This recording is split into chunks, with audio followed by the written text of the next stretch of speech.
Hello, welcome back on House News with me, Dedi Ramadan. In this episode, we'll present you the latest information coming from the House of Representatives of the Republic of Indonesia. But before we continue, let's see the headlines for today.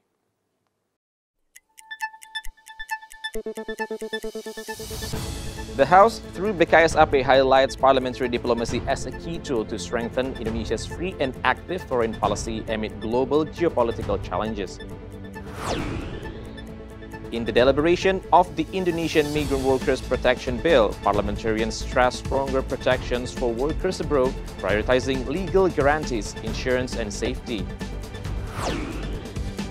Indonesia House of Representatives has invited the public to directly monitor the drafting of the Criminal Procedure Code Amendment Bill. Commission 5 held working meetings with all counterparts to discuss and finalize adjustment to the 2026 work plan and budget of ministries and agencies. The Indonesian government has officially designated September 27 as National Comedy Day, honoring the legacy of Bing Slamet. In a meeting with the Russian ambassador, BKSAP discussed the planned visit of the chair of the Russian Senate, cooperation in multilateral forums such as BRICS and the G20, and the finalization of parliamentary cooperation agreement. During the meeting with the Russian ambassador to Indonesia, chairpersons of BKSAP of the House Mardani Alisera highlighted the need to strengthen bilateral cooperations with Russia by finalizing a partnership framework covering multiple sectors, from the economy and energy to artificial intelligence. He stated Indonesia will maintain good relations with all sides and avoid affiliations with any bloc. Mardani also explained Indonesia's membership in BRICS along with its ongoing accessions to the OECD demonstrate the country's strategic role in connecting and balancing diverse national interests worldwide.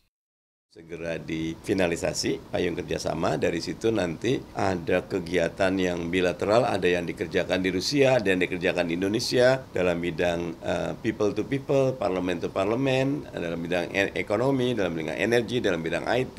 Kita sedang dalam aksesi masuk ke OECD yang quote-unquote blok barat, tapi kita juga sudah gabung di BRICS yang quote-unquote gabungan timur dan macam-macam. Buat kita dengan Rusia bisa baik, dengan Amerika harus baik, dengan India baik, dengan semua negara, karena pada dasarnya memang Indonesia sangat dianggap sebagai jembatan di fora internasional. Furthermore, Mardani hoped Indonesia will continue to be a focal point or bridge for many sides. He added parliamentary diplomacy is necessary in strengthening Indonesia's role on the global stage. Tegar Aziz, tvrparlemen reports. The government recently lifted the moratorium on deploying migrant workers to the Middle East. Lawmakers highlighted disparities in legal frameworks between Indonesia and destination countries, particularly Saudi Arabia, should be a central focus in revising the migrant workers protection law. Member of the Legislation Committee Ledia Hanifa explained, Middle Eastern countries use the kafala system, in which employers are considered family and have full control over workers. This has made the workers vulnerable to violence and exploitations. In contrast, East Asian countries such as Hong Kong and Taiwan use a clear employment contract system, regulating wages, working hours, and other rights. Therefore, Ledia encouraged resolving these issues through diplomatic forums to ensure the protections and safety of Indonesians migrant workers abroad. Contoh misalnya kalau di Timur Tengah ketika bekerja domestik, apakah itu supir atau itu pekerja rumah tangga, konteksnya itu masuk ahwalus syakhsi, hukum keluarga. Jadinya bukan hubungan antara pekerja dan pemberi kerja. Nah itu jadi persoalan yang memang selama ini salah satu mengapa kemudian moratorium adalah karena kita belum bisa meminta pemerintah Saudi memberlakukan hukumnya sama seperti di tempat lain gitu. Nah jadi sedang didiskusikan dan mudah-mudahan nanti ke depannya itu bisa jadi lebih clear ya, lebih jelas regulasinya. In addition, Ledia also urged the Indonesian government to maintain good diplomatic relations with destination countries of Indonesian migrant workers. She underlined strong bilateral ties will facilitate negotiations on workers' protections, which can be used as a reference in drafting the Indonesian Migrant Workers Protections Bill. Ken Endomi, TVR Parlemen Report. The deliberation of the Criminal Procedure Code bill continues with active engagement involving participation from various stakeholders. Thus, Commission 3 remains optimistic the bill can be enacted into law by 2026. Vice Chairperson of Commission 3 of the House, Sari Yuliati, emphasized the preparations of the Criminal Procedure Code or KUHAP bill has gone through a long process over the past several years. She rejected claims that the deliberations are taking place in a rush. In addition, Sari highlighted the discussions are carried out carefully, incorporating input from various stakeholders to ensure the bill effectively addresses to public's legal concerns. Saya sangat optimis di tahun 2026 ini RUU KUHAP sudah menjadi Undang-Undang KUHAP karena memang ini bukan hal yang baru kita kerjakan, tetapi dari tahun sebelumnya kan kita sudah mencicil untuk bertemu dengan universitas, dengan pihak masyarakat dan berbagai pihak lah. Itu bukan seperti yang dibilang di mana-mana kan bahwa KUHAP kenapa cepat-cepat, nggak ada. Itu semua kita udah bahas dari jauh-jauh hari, bahkan sebelum diputuskan untuk dibahas, kita sebelumnya udah ada pra pembahasan untuk mendapatkan masukan-masukan dari masyarakat saat kita membahas RUU KUHAP. Likewise, member of Commission 3 Martin Tumbelaka stated, communication with various parties is ongoing. Commission 3 continues to coordinate with House leadership to ensure the timeline is fulfilled, with the goal that broad public participations will contribute to establishing a modern and equitable criminal procedure system. Kami terus membuka komunikasi terus dengan semua stakeholder dan kita berharap kalau memang ini sudah oke dan kita menyerahkan kepada pimpinan, tentu akan di level pimpinan akan mendiskusikan apakah ini bisa sampai target ke 2026 itu, Februari 2026. From Jambi, Sigit Rilo, TVR Parlemen reports. After the break, we have more interesting information on the 2026 state budget, so stay tuned on House News.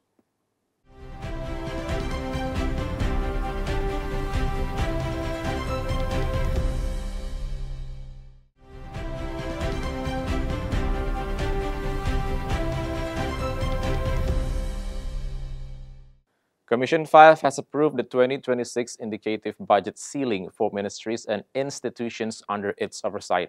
The Commission highlighted allocation should prioritize the central government's key programs and be utilized efficiently. Vice Chairperson of Commission 5 of the House, Andi Iwan, stated, in the comprehensive discussions of ministry and agency budget, allocation must reflect the implementations of priority program, as outlined in the Medium-Term Development Plan. Budget allocations for each institutions should provide direct benefits to the public and address future national development challenges. Betul-betul dapat menjalankan apa yang menjadi visi misi pemerintah dan tentunya bagaimana agar supaya program-program kerja yang sudah dicanangkan tersebut bisa segera terlaksanakan dengan baik, terfokus kepada program-program yang lebih prioritas. Meanwhile, member of Commission 5 Tamanuri pointed out any additional budget proposal must be considered based on the state's financial capacity. He underlined budget allocations for the current year have not yet been fully implemented. Therefore, budget allocations need to be planned objectively, accurately, and effectively, especially for programs directly impact the community, such as village roads constructions, provisions of transportation facilities, and other basic infrastructure. Ada kemampuan negara, apa salahnya? Tapi kalau negara belum mampu, ya payah juga kita itu. Karena memang semuanya, bukan hanya perhubungan saja, tapi semua kementerian kelembagaan mengusulkan seperti itu. Nah, kita lihat dulu kondisi keuangan negara kita. Ya banyak setiap dirjen dan badan itu melaksanakan masing-masing kegiatannya. Nah, kita sampai sekarang belum tahu apa-apa yang kegiatan. Barry Endwi, TVR Parlemen Report. The 2026 budget allocation for the Ministry of Trade is considered inadequate and could limit the implementation of key programs including the revitalization of traditional markets, domestic market protection, and MSME empowerment. Member of Commission 6 of the House Darmadi Duryanto said the limited budget indicates the government does not consider the Ministry of Trade as a strategic ministry. The Ministry of Trade's budget of 1.4 trillion for 2026 is considered insufficient to carry out the revitalizations of traditional markets in the regions. In addition, the ministry needs to oversee illegal goods, protect consumers, and empower MSMEs. Pemerintah tidak menganggap Kementerian Perdagangan itu kementerian strategis. Kalau dia menganggap kementerian strategis, dia akan tambah anggarannya karena dia tahu ini sudah pasti nggak cukup. Karena pola pikir yang ada tidak menganggap Kementerian Perdagangan ini kementerian strategis, itu yang problem. Coba kalau dianggap kementerian strategis seperti Kementerian Pendidikan, Kementerian Kesehatan, itu besar-besar tuh. Ini cuma 1,4 T. Kalau ke kesehatan berapa? Hampir 100 T. Ya, kemudian kementerian lain kan bumi dan langit. Padahal ini untuk UMKM, untuk nunjang ekspor, untuk proteksi dalam negeri, barang ilegal masuk. Itu semua mengganggu, industri juga terganggu begitu. Jadi ini saya prihatin dan sedih lah. Moreover, Commission 6 will continue advocating for additional budget allocations for the Ministry of Trade to ensure MSME development and market programs are implemented optimally. Andini and Tegar, TVR Parlemen Report. Despite limited additional budget in 2026, Commission 10 hopes the Ministry of Primary and Secondary Education still contribute to improving the quality of education, upgrading facilities and infrastructure, increasing the welfare of honorary teachers, and funding the Smart Indonesian program. Chairpersons of Commission 10 of the House Hetifa Syaifudian urged the Ministry of Primary and Secondary Educations to remain focused on implementing national priority programs that benefit the public, particularly scholarship of Smart Indonesia program and teacher allowances. She emphasized the government must not neglect damaged schools which lack supporting educational facilities, as this would affect teaching and learning processes and potentially lower national education's quality. Anggaran ini masih belum sepenuhnya bisa mengcover berbagai hal strategis yang kami diskusikan untuk program kegiatan ke depan. Mudah-mudahan saja di dalam proses berikutnya masih ada kesempatan untuk mendapatkan dukungan pembiayaan ataupun penganggaran bagi kementerian yang menjadi salah satu kementerian yang paling banyak ya diberikan amanah untuk melaksanakan program-program strategis dari pemerintahan saat ini. Additionally, Minister of Primary and Secondary Education, Abdul Mukti, explained the ministry will focus the additional 2026 budget on priority programs, such as revitalizing facilities and infrastructure, increasing teacher salaries, and providing scholarship for elementary and junior high schools. These initiatives will support the accelerations of the Asta Cita program. Mudah-mudahan dengan penambahan yang terus kami perjuangkan, kami bisa memenuhi aspirasi dari Bapak Ibu anggota Dewan untuk bagaimana aspirasi dan juga program prioritas Bapak Presiden terkait dengan revitalisasi itu dapat bisa kami terus tingkatkan. Hilman and Angga, TVR Parlemen Report. After the short break, we have information on Indonesian movie Sore, so stay tuned on House News.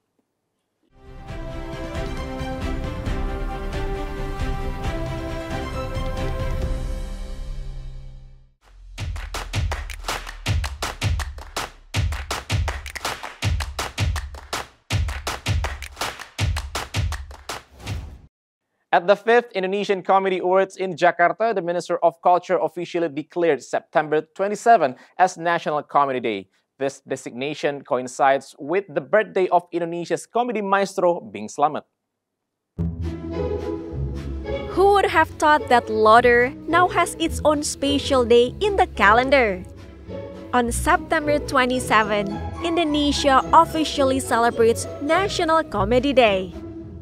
The announcement was made by Minister of Culture Fadli Zon to show appreciations for the big role comedy plays in society. In his remarks, he expressed appreciations for the achievements and contributions of Indonesian comedians, mentioning the designations of National Comedy Day had long been advocated by the Indonesian Comedians Associations and related organizations. September 27 was chosen to honor Bing Slamet, Indonesia's comedy maestro. The date coincides with his birthday, recognizing his exceptional contributions to comedy, music, and acting. He was an inspiring comedian blessed with various talents, known for his work with the comedy group Quartet Jaya and the musical group Eka Sapta. Moreover, he gained fame in the film industry, starring in dozens of films. This new celebration also hopes to bring optimism to society. It shows humor is a tool for fun and also for unity and hope. National Comedy Day is now a day for everyone to laugh, remember Bing Slamet, and celebrate the joy of comedy.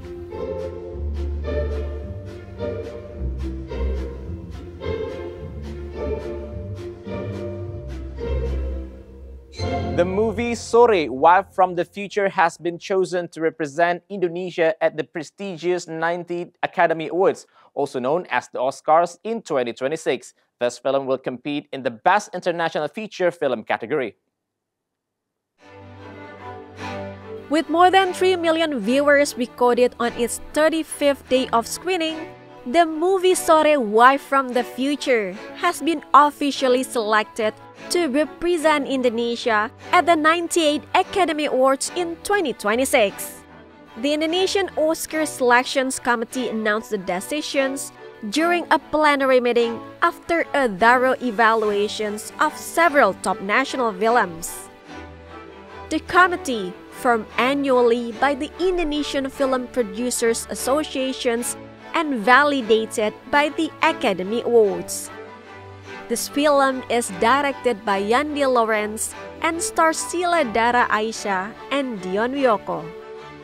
The plot centers on the complex story of Jonathan, a photographer who neglects his health, and Sore, his affectionate wife.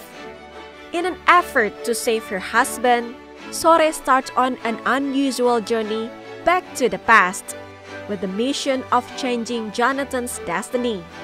Sore knows everything about Jonathan's life, including when his time will run out. She struggles to change his messy lifestyle and habits before it is too late. Set in a beautiful small town in Croatia, the movie is a reflection on life, death, and second chances. The cinematography highlights the beauty and the sorrow of their relationship.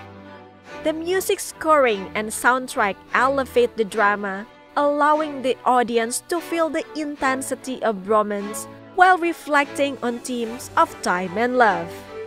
With its careful visual compositions and emotional depth, the movie offers a touching balance between fantasy and reality. Sore, Wife from the Future is the 27th film sent by Indonesia to the Oscars. Since 1987, Indonesia has participated in this category. The first film to represent Indonesia was Naga Bonar. Although many films have been submitted, achieving a nomination remains a challenge for Indonesian cinema. In the last 5 years, Indonesia has sent several films to the Oscars, including Perempuan Tanah Jahanam in 2020 and Yuni in 2021.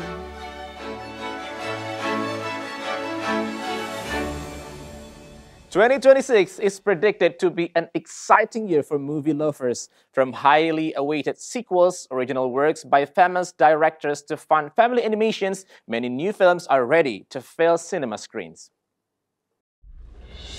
Movie theaters around the world are expected to be packed with audiences eager to enjoy fresh cinematic experiences with spectacular visuals and engaging stories. The year will start with horror excitement to 28 years later's The Bone Temple. The film will release in January, featuring a top-tier cast. Fans will see Cillian Murphy in a special role, making this movie a hot topic early in the year. Jumpers is the next animated feature from Pixar Studios, due in cinemas in March 2026. This family action comedy focuses on a teenager who experiments with a technology, allowing her to live in the skin of a robotic animal. The story promises a blend of humor, adventure, and emotions true to the Pixar spirit. 2 years after the worldwide success of the film Super Mario Bros., Universal Pictures and Illuminations have officially announced its sequel, Super Mario Galaxy the Movie. The film is set to be released in April 2026. The exact date has not yet been revealed, but one thing is certain: Mario, Luigi, and Peach will return to the big screen next spring. A first teaser was released, showing Mario napping in the shade of tree in the Mushroom Kingdom. Where life seems peaceful, trigger nostalgia for those who play the game. The biggest excitement is expected in the spring, with Marvel's Avengers Doomsday releasing in April.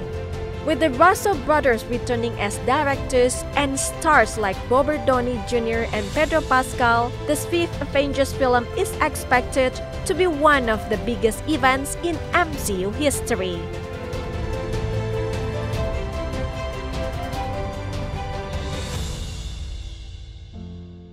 And that's the House News for today. Thank you for watching, and I'll see you in the next episode of House News, only on TVR Parlemen.